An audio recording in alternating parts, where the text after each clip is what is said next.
Hello and welcome. It's Arran here again at the Battle of Prestonpans Jacobite Museum in East Lothian, Scotland.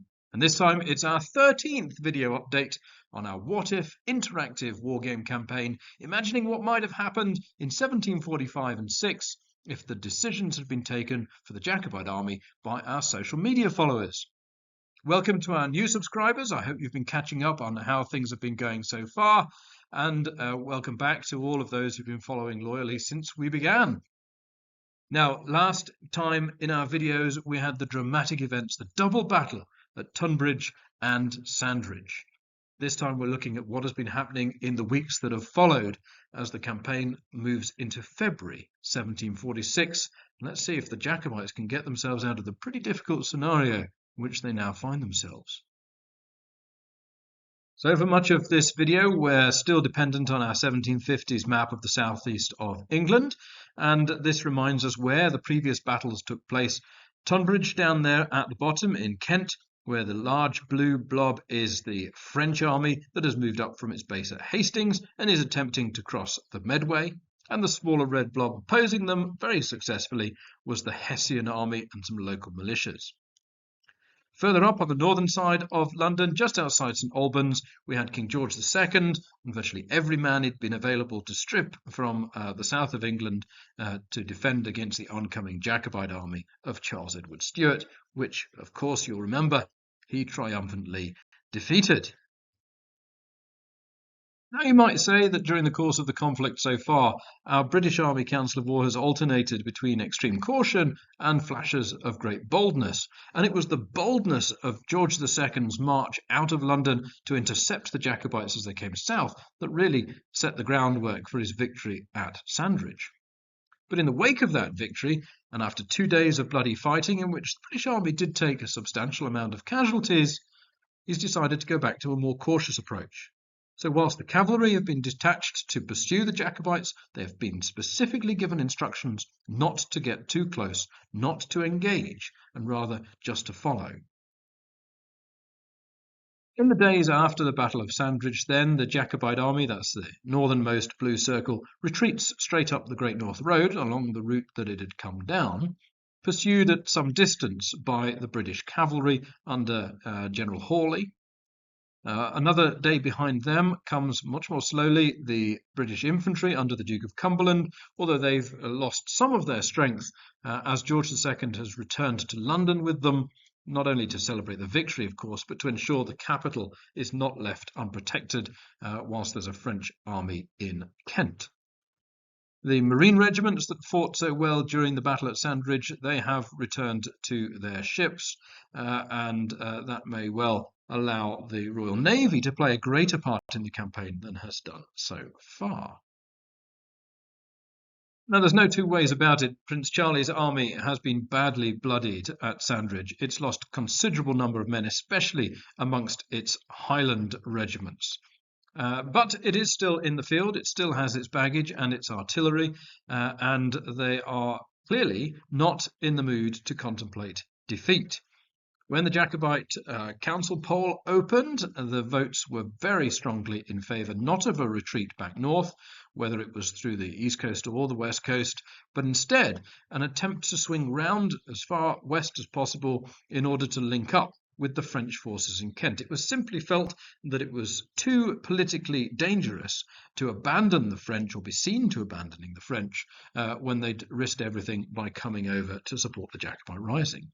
So our Jacobites are not intending to retreat, it seems, despite the smallness of their force. Now, obviously, the Jacobite army's immediate concern is getting a little bit more freedom to move. They need to shake off the pursuit of the British cavalry.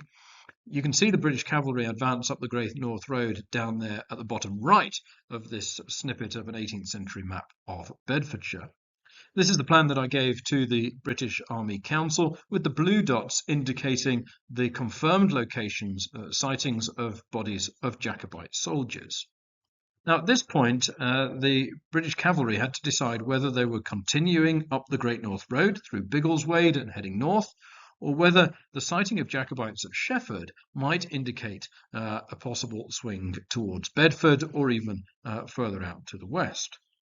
Now, surprisingly, the British Army decided at this point that it was not going to risk going into this landscape with the possibility of the Jacobites having divided or laid an ambush, and they were drifting potentially too far away from London and potentially leaving themselves exposed to the Jacobites even doubling back or a sudden unexpected move by the French. So the British Army has decided that it is going to start pulling back from the pursuit and consolidate its position at London. So we don't know which way they might have pursued, but what we can now reveal is that the forces at Biggleswade were a cavalry and dragoon detachment sent by the Jacobites deliberately in the hope of luring the cavalry up the Great North Road, whereas actually what Charles Edward had done was move his army from Shefford and start the shift westwards. Those dragoons at Biggleswade shadowed it down and eventually linked up with the forces as they marched towards Woburn. Of course, the decision to move the Prince's army westwards only makes sense in the context of its attempt to link up with Richelieu and the French forces in Kent. To try and replicate the difficulties of the two armies communicating with the enemy in between, especially, and large distances between them, we basically set up a system whereby dispatch riders could be sent from locations and rolls of the dice would determine whether those riders got through. After a couple of failed attempts with single riders, the Jacobites started sending out 3 riders at a time, and in fact we also had the French doing the same, having to circle around to the western side of London in the hope of getting through. It proved remarkably difficult to do the 3-day ride, and it was some days before the French were able to get any information as to what the Prince's intentions were. For all Richelieu knew, the Prince was retreating straight back up the Great North Road towards Scotland, and he was on his own. There was a real risk that the French might feel the need to evacuate rather than continue the war in Kent. Instead, though, Richelieu decides that he might as well try and achieve some important gains for the French government whilst he's here in Kent that will help justify the expense of the campaign so far, even if he has to pull out at a later date. He's helped in this by the fact that he has freedom of movement in Kent now because the Hessians are withdrawn from Tunbridge at the same time as the pursuit of the Jacobite army into Bedfordshire is abandoned, part of the consolidation of George II's forces. There are even some opinions in London, it seems, that suggest it might even be beneficial to allow the Jacobites and the French to unite so that one decisive battle could be fought. There's a lot of confidence, it seems, in the War Council after the victories they've achieved so far. I should also add the blue lines out at sea there that indicate the junction of the Channel Fleet with those ships that had been detached into the Thames area to escort the Hessians in. And now the Royal Navy is back in action and has moved out to control the Dover Straits and hopefully squeeze the supplies coming into Kent for the French. Despite that, however, there are some embarrassing losses for the government at this point in the campaign that take a little bit of the shine off their victories at Sandridge and Tunbridge. First is the Jacobite army's unopposed occupation of Oxford, a symbolic place for the Jacobites. It was, of course, the capital of the Royalist cause 100 years before, when the Prince's ancestor was fighting against the parliamentarians who controlled London. What the Prince will do from there, who knows? He still has the opportunity of withdrawing back into the Midlands or striking down through Newbury or Reading to link up with Richelieu.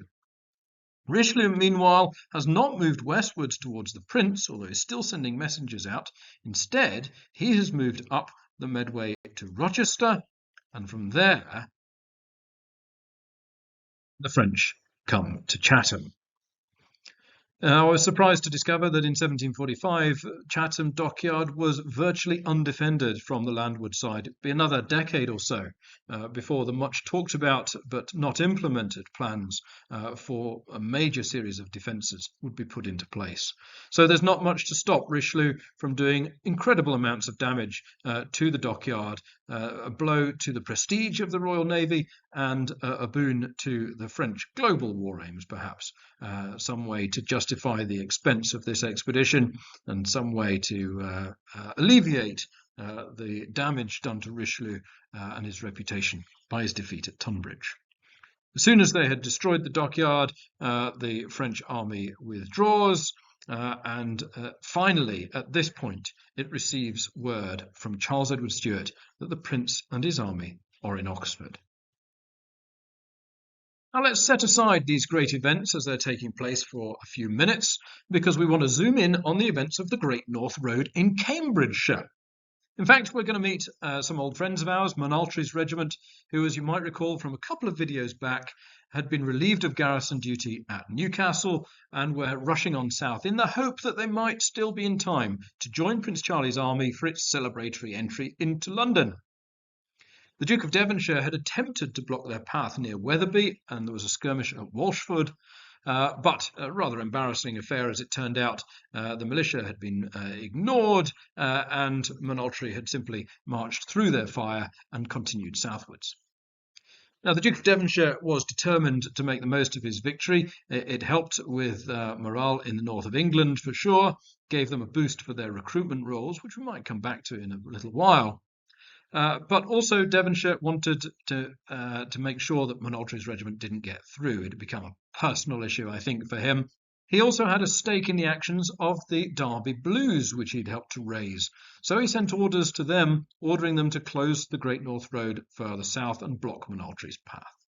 That messenger reached the Blues at Northampton, where they'd stopped on their road south, hoping to join the defence of London, because they thought the Jacobites had got ahead of them, which they had. From Northampton, they cut across to Peterborough with Devonshire's order to close the road. They chose to do it at a place called Wansford, not far from Peterborough itself. So where on earth is Wansford? This map of John Speed in the 17th century gives us the clues we need. There is Peterborough on the right-hand side of the map. And then if you follow the river, which is the Nen or the Nene, apparently depending on which part of the river you live upon, then you come to a strategic river crossing, and that, although it's labelled here as Walmsford, is the Wansford where the battle is to be fought, and that's because it carries the Great North Road as it comes through from Stamford towards London. Although I couldn't actually find an 18th century plan of the village, the key features are fairly clear. The Great North Road itself coming through and over the river via a substantial stone bridge. Down at the bottom, on the south side of the river, there is the Haycock Inn, a substantial place even in the 18th century.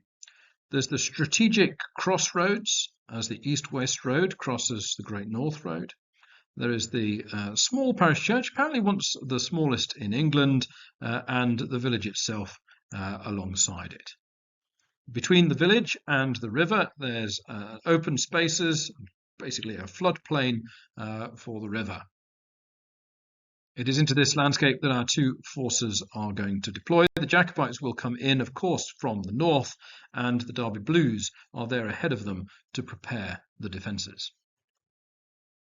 Translating those features onto the tabletop, there we have the crossroads, the Great North Road coming through over the stone bridge of the river, and the haycock, the church, and the village.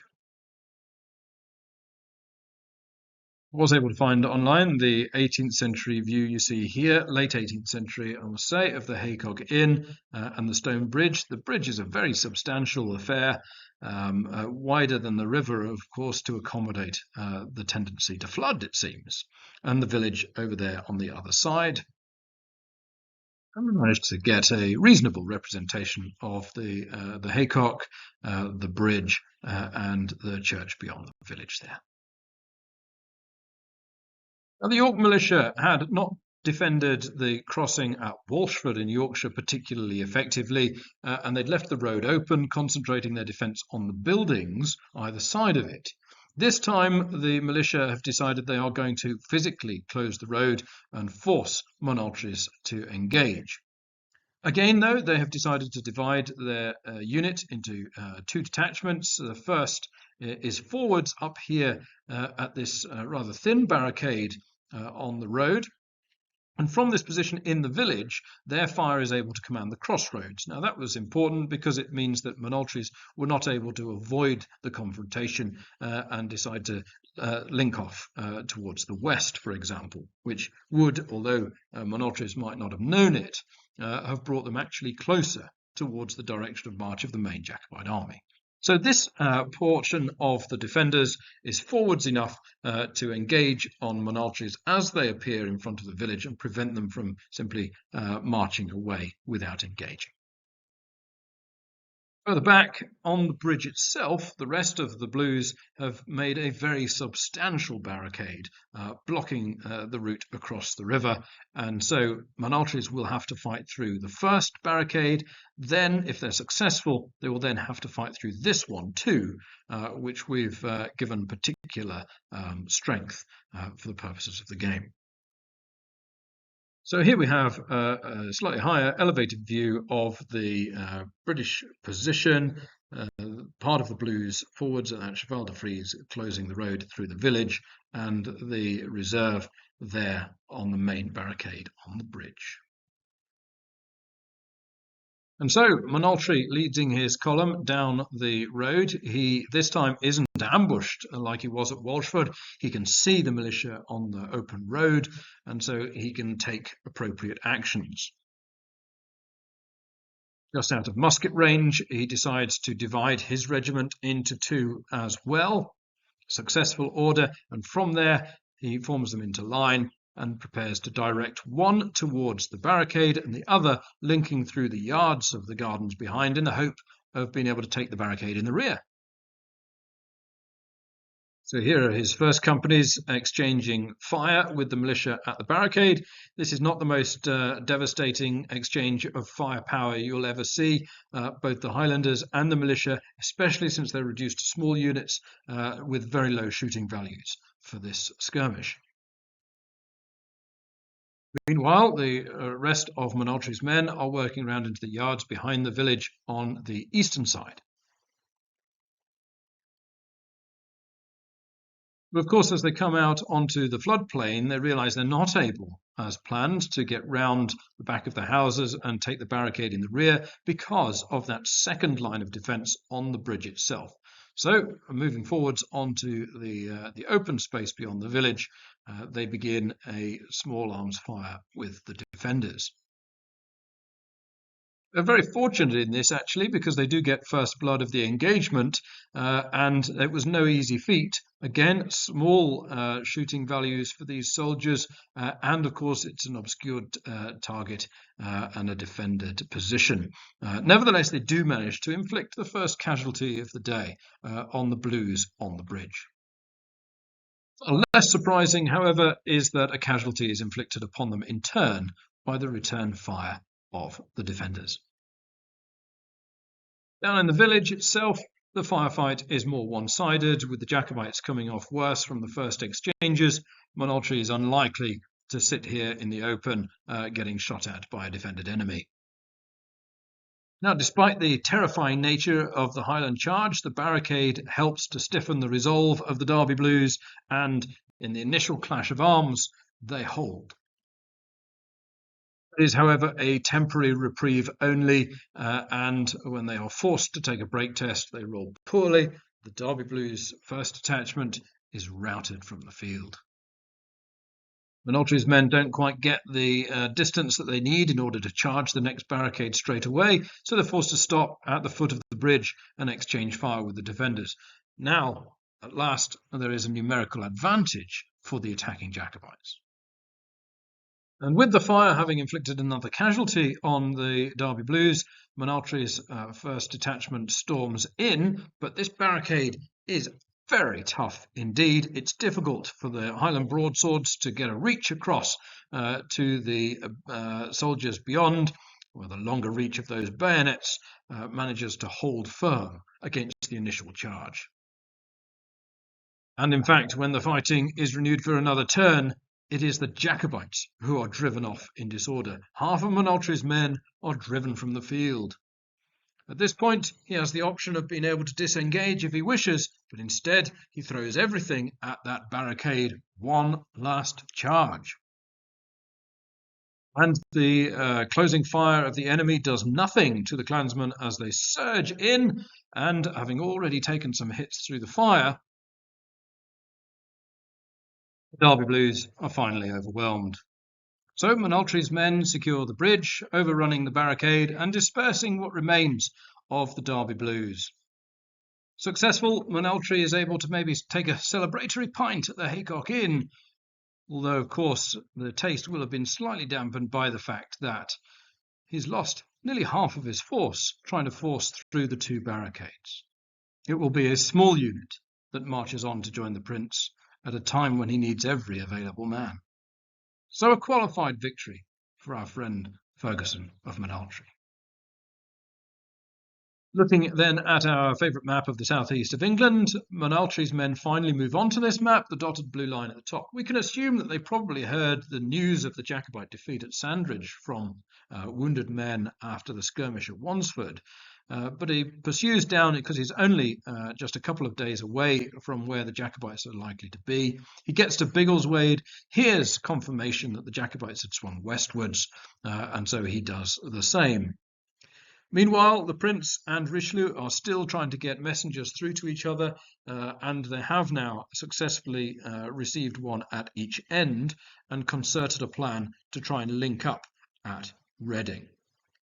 Now, Richelieu has the option of either taking a slightly longer route, slightly safer, staying on the south side of the Medway, or he can cross the river that had cost him so many lives at Tunbridge and take a route slightly closer to London as he heads towards a rendezvous which is most likely to be at Reading.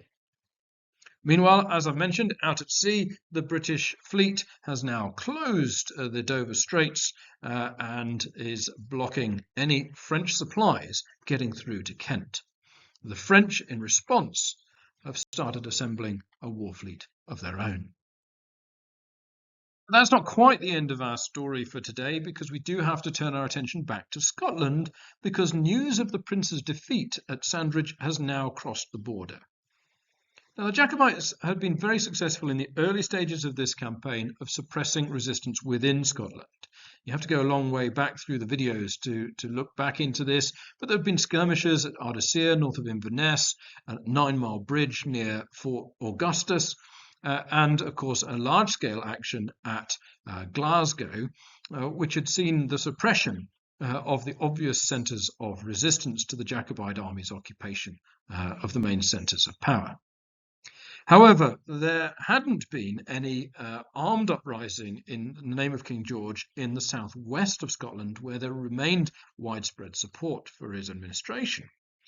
So when word crosses the border that the Jacobites have been severely defeated at Sandridge, there is a loyalist uprising at Dumfries. At the same time, recruitment rolls in the north of England had been boosted by the Duke of Devonshire's propagandistic interpretation of his victory at Walshford in Yorkshire over Monaltrie's men. This means that there'd been a successful raising of militia in the north of England, and they'd moved on Carlisle to await further orders. And at this point, the garrison commander at Carlisle, Colonel Durand, decided that his intervention with arms and men might well open up a new front in Scotland. So, with a militia regiment raised with English arms supplied through Carlisle at Dumfries, Durand decides to consolidate additional forces from Lancashire, and with the Cumberland militia and the Lancashire militia, he moves out of Carlisle Castle, leaving its skeleton garrison of invalids, and he links up with the Dumfries militia at Lockerbie. They decide there that they're going to start moving towards the other natural centre of resistance to the Jacobites in Scotland, which is Glasgow, where there's a lot of resentment, not only over the Jacobite successes generally, but particularly over the fighting which took place in the city gates some months ago. Now, the Jacobites do have forces in Scotland, of course, but they are mostly focused on the east coast, the route through which the army itself has moved. The Jacobites have garrisons at Stirling, Edinburgh, Berwick and Newcastle. And right at the top of the map, there's a little blue circle squeezing in. That is a new regiment which is on its way south towards Stirling, Fraser of Lovat's regiment, which was raised at the last recruitment turn. So the Jacobites do have forces available, but they are not large forces. The Jacobite Council has voted on what to do, and they've decided to take men out of each of these garrisons, taking half of the garrisons from each of those fortresses in Scotland in order to create a field force with Frasers with which they hopefully will be able to prevent the potential outbreak of this sort of counterinsurgency in the southwest. How that goes, we'll have to wait and see. So it's still not clear where we should risk our guineas. It's still all to play for. Although the Jacobite army is much reduced in its size in England, and although the war seems to be flaring up again in Scotland, the success of the French has buoyed them up a little bit, and there's a real possibility that they might be able to link up unless the Georgian government decides to abandon caution and act boldly. Meanwhile, however, the French will also be concerned by that build-up of the Royal Navy in the English Channel. Join us again soon.